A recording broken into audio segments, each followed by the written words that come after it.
ai khăn sa pakai kanung kama azum ai lam hil jing pa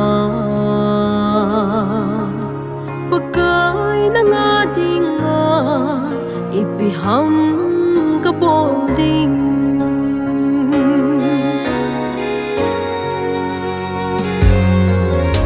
kata salika hagaw mang dingsa nangai lut na pang ngin ka hin khohi nay bui singin o nay ki mu sa in bat soi ding alo hình dinh bất thiên nahi kaya di pakai apapene kaya dingin at sam kimpene ay ngay lua ay kuto kapagay nahi nang makapa soy hi kahin lo pen ahi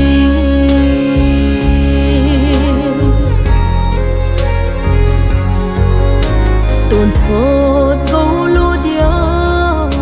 nat sa nay sim hi kaki pa nge ye son se nay ngay lut hi chim dấu bông nghe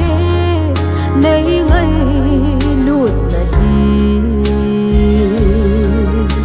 cả vợ chơi dinh nghe thằng ba in dinh hen kaya di pakai apapene kaya dingin at sam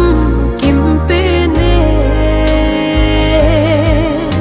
ay ngay lua ay kuto kapagay nahi nang makapa soy hi kahin lo pen ahi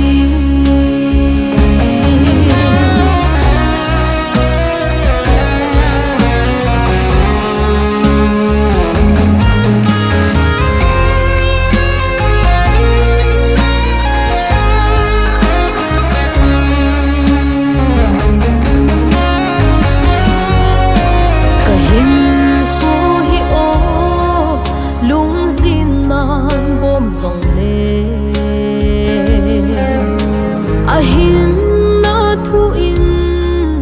kay ay hamon sing nai kalunggu azong kaki hol na pen nat sa kahi nahi kakipa na pen ahi kaya di pakai apapene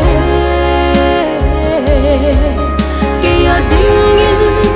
at sam